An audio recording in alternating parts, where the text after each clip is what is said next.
How do we decide who we are and what are we here for? This season on the Living Out Love podcast, we are focusing on you, who you are, what motivates you, what you're here to contribute, and how you can expand. We'll be utilizing my leadership skills and spiritual connection, diving deep into the Enneagram and astrology. Listen every week to become intimately aware of yourself. Only then can you heal and grow. Let's get to work, loves. Hello, loves. Welcome back to the podcast. I'm always excited to be here. And I'm very excited today because it has been a long time, I feel like, since I've done a solo episode. And this is part one of a 2-episode series. So buckle up, friends. All right. So here's what we're doing. We are talking about the age-old question of who are you?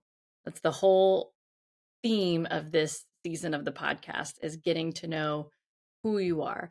And if you followed along, you may be listening to the Enneagram episodes or the astrology episodes. And those are coming at it from the perspective of understanding archetypes more, which will, in theory, help you to understand yourself more and understand others.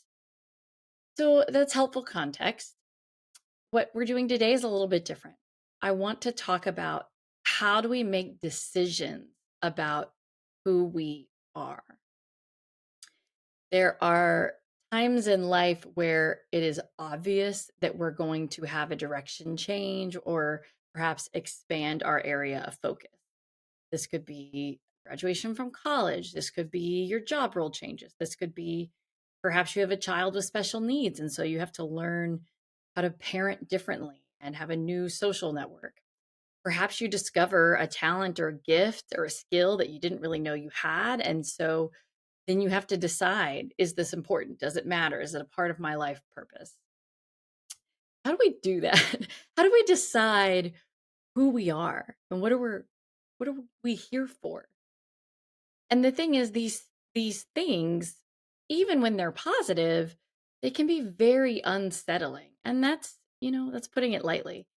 A lot of people I know that they got married and they love their spouse and they're happily married, and it's unsettling for them. They spent much of their life being single, and there's a sense of grief, and there's also sometimes a sense of being disoriented.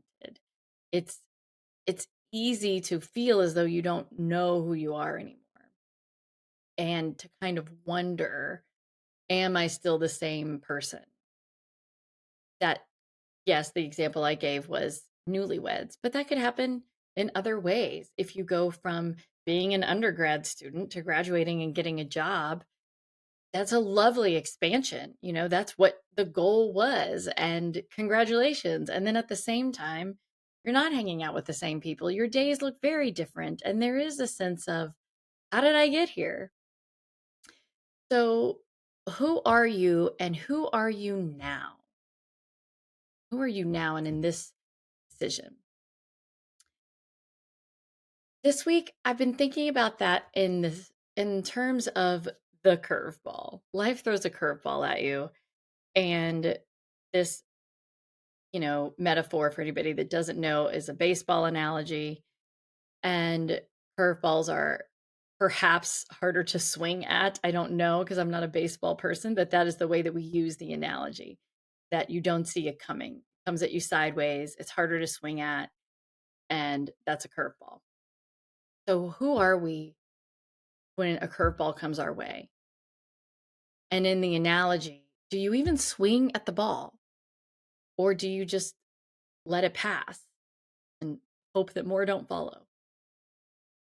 What is the strategy? What skill sets do we have at our disposal to decide who we are and to decide what our greatest expansion is or is not when things come our way? So next week, I'm going to tell you a personal story of this and what I've learned and where I'm headed and yada, yada. No surprise, I leaned heavily on astrology to help me answer those questions. But let's assume you're not into astrology. let's assume you're not even into psychics and intuition and you're here anyway. Congratulations. But so here you are, you're a person and you're making a decision that could possibly rewrite your concept of who you are. I thought I was always going to be a dancer. I got into grad school for dance. And then all of a sudden I decided that wasn't my path. And I knew that wasn't the right path. But I had a lot of grief around it. And then I had no idea what what I was going to do without dance. I had no idea. That's an example of who are you now and who do you want to be now? And in the example of dance, it was a decision that I made. But there have been other things like my psychic skills that was more of a curveball. And had I always had those skills? Yes. And had I always practiced the skills? Not always, but not never. But the curveball was my awareness of it and my awareness of if I don't do the psychic thing, quote, I'm not fulfilling the entirety of my purpose here on earth. I'm fulfilling a great deal of it, but this is a part of it for me. But it was a curveball. I went and got a master's degree in leadership and organizational development. I was not planning on being a psychic. And then this kind of awareness happened for whatever number of reasons. And I had the choice. Do I just want to skip this? Like, I could just not, I could pretend I didn't know how psychic I was. I don't have to help people out with this. I don't have to start a business. I could keep fighting for the other things I'm good at, the other things I've spent my time investing in. These are decisions. We have decisions in our life that are not just about how we spend our time and how we make our money. They fundamentally come back to who am I? What do I believe in? What do I prioritize? Do you choose what seems the least risky, but might also mean a lack of growth? Or do you swing at the curveball and just hope to heck you actually hit it? What if you're a person that's swinging at a curveball, you hit it, but you've never been taught how to run the bases? And I know that's more baseball fluff, but it also isn't. You know, my business has done fine, but let's assume I started this intuition business and it gangbusters overnight. I had thousands of people knocking at my door. I would have had no idea how to manage that. No clue. Should I hire help? I've never hired help before. Should I get online systems? I've never set up on, there's things that even if it goes well, it's a lot of newness and it's a lot of unknown. And that's scary. Even the positive of like, if I choose this thing and it goes great, am I going to know what to do? Probably not. So then what? Who am I then? And it's scary in the sense that what if all your life you've hit fastballs and you're really good at hitting these straight, fast pitches? You're good at that. And then here comes this curveball. And even if that curveball has your name on it, it's coming right, you can see it, it's coming right at you, and you know you could hit it. You've never hit a curveball before. There's adrenaline there. There's an inherent fear and excitement. And do I really want to do this? The thing I've never done before. And if I don't hit it, am I going to lose the respect of my peers, my teammate in the dugout? Am I going to lose the respect of the people in the stands? And yes, we're not all on a baseball field in the major leagues getting paid to hit fastballs and curveballs. However, that metaphor still holds. We do have peers in the dugout. We do have people watching, fans watching, and we don't want to let them down if that's even a possibility. So I just invite you to sit with the baseball analogy. I know that I'm not a baseball expert, but I think the idea of the curveball disrupting things so that you have to question, if I go this direction, am I not who I thought I was? I worked really hard to become this version of me. Am I just giving up on that? How how am I going to move forward with it? There are people out there that work really hard to become CEOs or to become a certain position in their career, and then they decide to walk away. They decide they want early retirement, or they decide they're going to go be an entrepreneur. And that is a fundamental change in how you define yourself. And not in all ways. If you were doing marketing, you're still doing marketing. Well, clearly you're still doing marketing. But if you were on one path and now you're on another, you have to redefine yourself. It's scary. And we have a lot more choice about that than we think.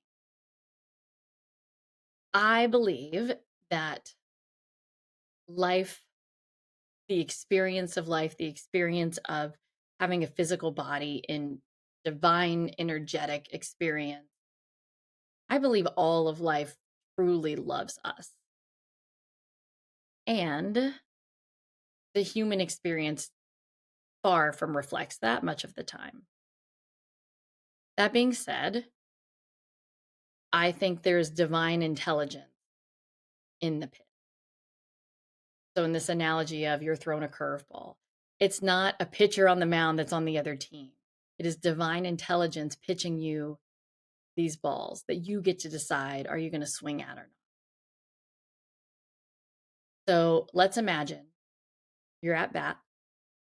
There's divine intelligence pitching you these opportunities. Pitcher knows better than we do. You know, sometimes, and again, this is if we're referencing divine intelligence, knows who we are, what we can hit, and our soul's deepest desires. Now, that does not mean that every ball that comes our way is meant for us to hit, but there is divine intelligence in what's coming your way. Sometimes the lesson is not to swing. Sometimes that is the lesson. And sometimes it's not that it's something that you haven't learned before, like jealousy. That's been something I've worked on really hard. I've made a lot of progress, yay me. But, you know, as a child, I had to learn some things around jealousy. Then in college, I had to learn some things around jealousy. Then dating as an adult, it's yes, I healed this, but then guess what? I step into a different arena and it comes back. So sometimes that pitch that's thrown at you is bait, and you're not supposed to take the bait. Sometimes you are supposed to. So just because, I just want to be clear that just because I'm saying the pitcher has divine intelligence, I'm not saying that every ball that comes your way you're supposed to take. But you're supposed to trust that this ball is coming at my way for a reason. And I get to decide what I do with it. And in that decision, I am making a decision about who I am and who I'm going to be moving forward. And we cannot know what is.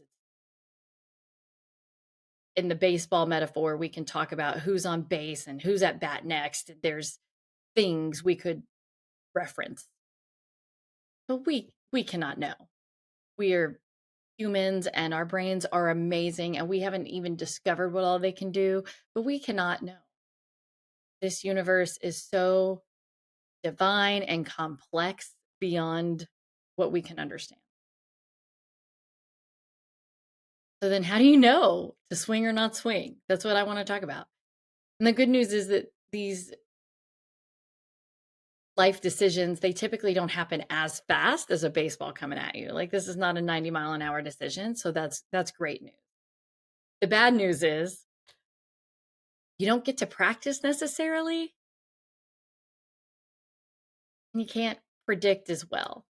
You know, in a real baseball game, you kind of know You study the pitchers, you know what their favorite pitches are, blah, blah, blah. You kind of have a sense of what might happen. In life, it's much more wild than that.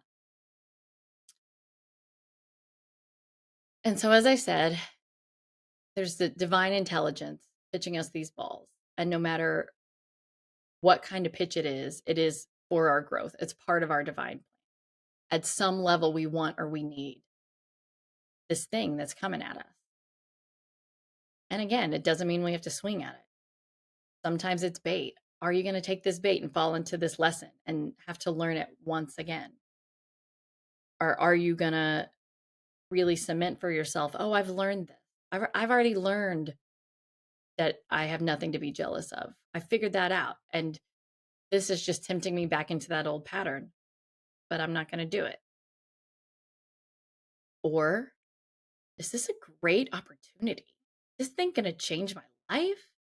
Should I start my own business? Should I marry this person? Should I have this unexpected baby? Like, there are things that happen that could be blessings and miracles if you swung at it. And in large part, you get to decide what's true.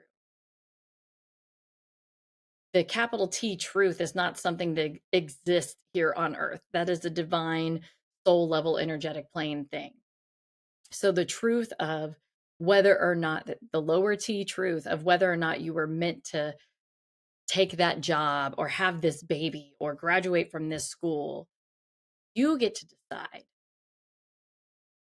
what was the purpose in the. You get to decide that. You get to believe whatever you want to believe. So, loves, who are you? Who do you want to be? And when things come your way, how are you going to decide the answer to those questions?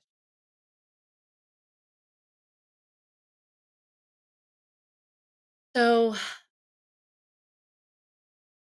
here's another thing that's wrong with the baseball analogy. In baseball, you hit a ball, and let's say you're successful. You run to first base. Or if you're unsuccessful, you walk back to the. So you are who you are, and there are options of next steps, right? That's how it would work in an actual baseball game. But in life, it's not an opposite team pitcher. It's a divine intelligence pitcher throwing these things at you, giving you these opportunities for growth, for learning, for cementing what you already know.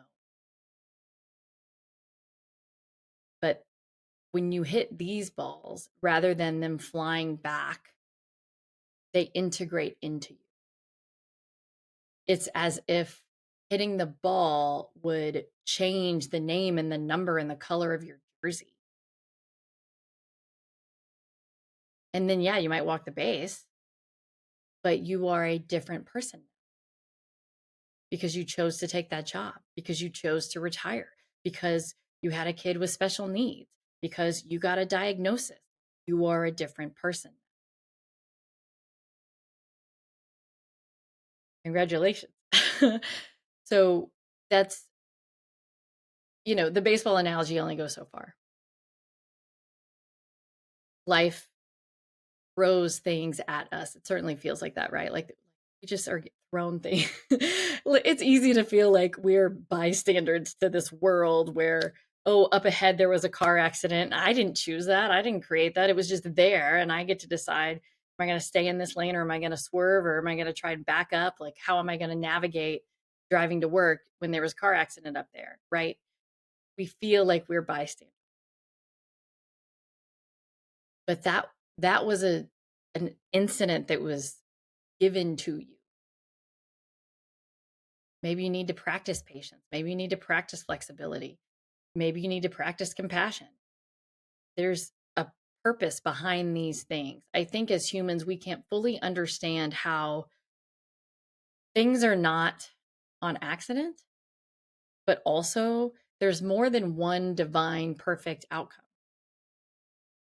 I think as humans, it's easy to fall prey to this idea that there is a best solution. There's a best way forward. There's a most benevolent outcome.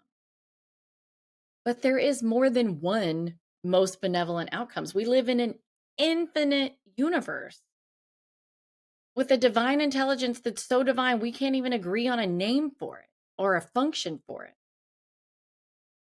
It's wonderful. And we underestimate what's possible, which is fine. We're humans. That's what we're doing. But when things happen seemingly to us, or things are thrown at us, or opportunities arise, we would do well to remember that there is an infinite amount of outcome there. And a lot more of that is at our choosing than we can really understand. Even those of us that have been taught that. A lot more of that is at our choosing than what we can really understand. Okay, so let's talk about how do we do this thing? We're at bat, there's a ball coming at us. We've got to make a decision. How do we do this? The first thing you need to know is that you're human and your human brain wants to keep you safe. And the way the brain does that is it becomes a predicting machine and it compartmentalizes things so that it can predict orderly, fast, quickly. And that safety and that ability to predict, the desire to predict so that it can keep us safe, inherently leads to discomfort with change. Even chosen change is uncomfortable. And it often leads to fear-based thinking. So that's one element of being a human that you just need to know is happening. Your brain wants to keep you safe, and its definition of safety is something that it can predict. Now, logically, we know there's a lot of safety out there that we couldn't have predicted. But you have to be able to disrupt that brain pattern. Here's the other thing you need to know about being a human. Humans need tribes. Our lives literally depend on the relationships that we are in. And this isn't just from the, quote, caveman days, we need tribes, although primally that is a thing. It's also, we have all this research that says that. We have research that people that live the longest and are the healthiest are in healthy relationships. We have research for that. We have research that people that are more likely to commit suicide are people that are isolated. So in the sense of who are you and am I or am I not going to move forward with this opportunity, your brain sure as heck wants to make sure you have people around you that love you and that could take care of you. And if you've already built some semblance of that for yourself, it's going to be hard to believe that if you fundamentally change, that you're still going to have your people. And of course, we all know you're going to lose some people. That happens, whether that's through death or through conflict or through just you're not on the same page anymore. Yes, you're going to lose some people. We all know that. But our brains are solving for safety. And part of the safety is predictability. And part of the safety is, do I have a tribe? Our brains will choose tribe over expansion. Our brains will choose tribe over morality. If you're not alive, morality doesn't do you any good, right? So it's important to understand the information that your brain is going to feed you when you're making these decisions. And I'm not making the brain wrong. I'm in love with our brains. I am not making the brain wrong. I want you to understand that brains are tools that we can use. They are programmable computers, let's say, and they've been programmed for safety and predictability and tribe. So are you catching yourself in that? Can you look at your thoughts and say, but is that really true? I'm feeling like I would not be safe if I took that job, but is it really true? And how do I know it's true? So that's our human response to change. Anything that we don't know looks like a threat because our brain can't predict it. It's new, we can't predict it, we are inherently unsafe, and our brain is going to want to tell us no. Now, some of us get high on that. Like some people, it's like exciting. Oh my gosh, am I going to be safe? I don't know. Like there's that thrill seeking thing that perhaps when you're younger, thrill seeking is bungee jumping and skydiving. And as you get older, it's gambling. I mean, I don't know. But most of us, when we see things that we don't know, we run. It literally causes fight or flight at some level.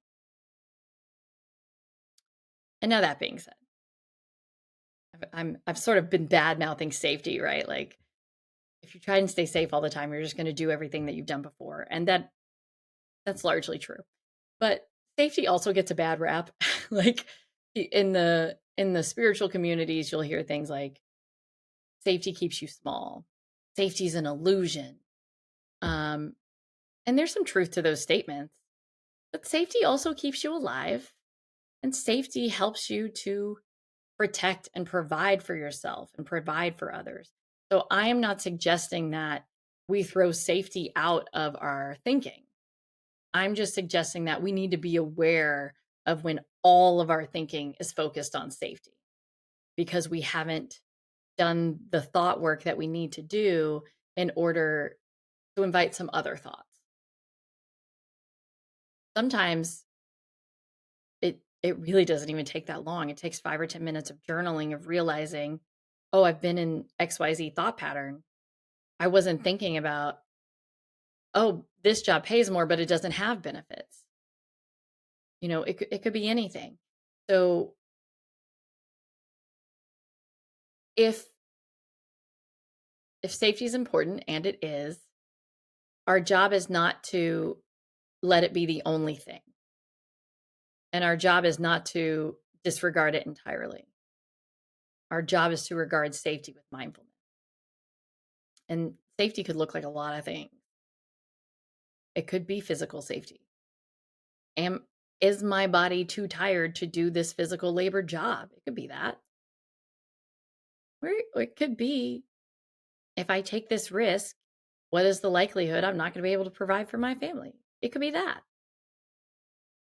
So I encourage you to consider safety when making a decision in the sense of, if I hit the ball, how am I going to know that I'm safe? And the answer is because you're going to figure it out. You always have. That's the answer. But you have to get there for yourself. And the other answer is because there's no such thing as safety anyway. We're all souls, and even death isn't death. So what's the worst that can happen? You're going to die. You're still not dead, right? But that's not the experience, really. That's the meta spiritual kind of detached from emotion truth. That's not the human truth, and that's not what you're here to learn either. So that's one element of dealing with change. Your brain's trying to keep you safe. We got to figure out how to stay safe, how to be safe, and we need relationships. That's a human element of these decisions that we make. Now let's look at the soul or the divine elements of change. Our souls are designed for expansion. That's what they're designed for. It's just like embryos are designed to turn into baby. Like things are designed for healing. We are designed for expansion. And often soul expansion looks like change, but it's not always. It could just be that you're getting better at something or you're getting bigger results at the same thing. It could be that you're having a more precise impact or that you're creating more ripple effects. Or it could be that you have a pretty big change. Soul expansion, just it has a variety of forms. And as I said earlier, the nature of the universe is so much more complex and infinite than we can ever imagine. I don't believe that our brains can truly imagine infinite. Like there are infinite possibilities for us. I don't really think our brain, or at least my brain doesn't really believe that. I can tell myself that and I can get into a vibrational alignment with that, sure. But I have yet to be able to walk around with that known in my body the way I know gravity, right? So the nature is divine and it's complex, and there are infinite possibilities that are unfathomable to our brain. We cannot fathom it. We may or may not understand fate. We may or may not understand destiny. And we cannot fathom all that is at play. All we know is that we're at bat and there's a ball coming at us. And we know that we're designed for expansion. We're designed for growth. And we get to decide, is this ball that's coming at me a part of my growth or not? And so when it comes to what do you need to know about the universe, what do you need to know about spirituality, you need to know that our expansion is yours, mine, and ours. What is my highest good, which could be a multitude of things, is inherently also what is your highest good. Because we are all connected by that divine intelligence. And I don't believe that the divine gets it wrong. And there is more than one. There's more than one perfectly divine outcome. And there's more than one choice we could make that we would regret making.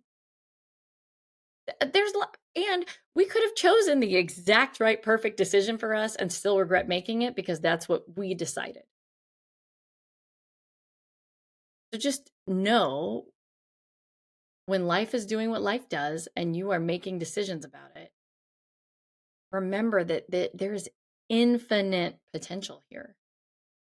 There's more than one, quote, right way, more than one, quote, divine way of looking at things. And this, what is the right way, the best way, that is a mechanism of our brain trying to keep us safe. So I would argue that when life is coming at you, you would choose what is calling you. What do you feel called to? But if you're not an intuitive person, then you choose what leads to your next expansion. And I've got some questions. Like, what if that curveball was never a curveball at all? Like, what if it was exactly what you needed and you called it to you and it just looked like a curveball because you're surprised at how soon it came? And what if you are here to do exactly that thing that seems so random? If your expansion is supposed to be in an entirely new direction, perhaps you passed the test of phase one. Or what if your expansion is supposed to keep you right where you are, but it looks and feels entirely different to you? That is the same. I was talking to somebody about an astrological transit recently because they were looking at their year ahead and they got, kind of freaked out. And I had been through a very similar, quote, epic transit not that long before. And I told this person, it doesn't necessarily mean that your career is going to fall apart, your life's going to fall apart, people are going to hate you. It was like, I went through this transit and nothing on the outside changed. I just felt different on the inside. I had a different understanding of who I was, and I had a different desire to investigate that and rewrite that, or at least be open to rewriting it in a way that I wasn't open to before. And I don't say that because I was closed-minded. I say that because I felt like I was so on my purpose and on my path. So in real life, of course, this baseball analogy, it's not that simple as do I swing or do I not swing? It's not a black and white. It's not how fast or how low do I swing the bat. Of course, it's not that simple. And it's never just you and the pitcher, right? There are the people in the stands and in the dugout. There's things. There's umpires, right? There's announcers. There's things. And all of that matters. Of course, all of that matters. So when life is coming at you and you have to decide, who am I? What is my next expansion? My advice to you is to marry your gut with your logic. If you can get your heart and your mind on the same page, then that is a great solution. And if you have to choose between the two, you have to make sure you like your reason. Okay, I'm choosing logic. I'm choosing predictability. I'm choosing safety. But I'm doing that because I have a family to provide for, right? So that might mean I'm letting go of the passion or whatever. And this is a hypothetical. This is not happening in my life, just so you know. But it might mean that you're letting go of what your quote heart would want. But do you like your reason? Can you see a way in which that choice is a part of your expansion? Or could you trust that in some way? And it's opposite is true. If you can't get your heart and mind on the same page and everything in your logical mind says this doesn't make sense, but your heart says, but it's calling me. Calling me, it's calling me, it's calling me. Well, then do you like your reason? Is your reason, I won't be able to put it down till I try it? Is your reason, I won't really be able to do the logical thing until I do this thing? Whatever your reason is, if you can't bring yourself to a decision where you feel every hair of your body, every bone in your body is in alignment with, then you just have to like your, what is the most loving option that I can get on board with in this, that I can get on board with in this moment, and be gentle with yourself on that. It is so easy to come back to, oh, I should have done yada yada. I should have swung. If I had swung at that, I wouldn't even be living here. I would be married by now. If I had swung at that, I yada yada, right? But you don't know. Number one, you don't know. Number two, there's infinite possibilities. Maybe there were lots of ways for you to have the career you wanted. Maybe there were lots of ways for you to have the partner you wanted. Maybe there were lots of different ways for you to have the expansion that you want, that you're designed to have. Maybe there's no such thing as getting it wrong. Swing or don't swing, you can't get it wrong. Do you like your thinking? You get to decide. You get to decide who you are and in the direction. So stay tuned. Next week, I'm going to have a little story for you about my expansion, and we'll be providing a few more tips and things to consider when the curveballs are really big and when you really do have to make some yes or no decisions, and how to come to be at peace with your. So hint, hint, it's always going to include emotional processing with me. So thank you for being here, loves. I'm so excited to be with you for this 2-part series, and stay tuned. Bye, y'all. Thank you for listening to the Living Out Love podcast. If this episode was helpful for you, there are 3 ways that you can share the love. You can send this episode to family, friend, neighbor, leave me a rating and review on your favorite podcast platform, or comment and ask questions on YouTube. This season is meant to be interactive. Thanks again for your presence. I appreciate you being here. Talk to you next week, loves.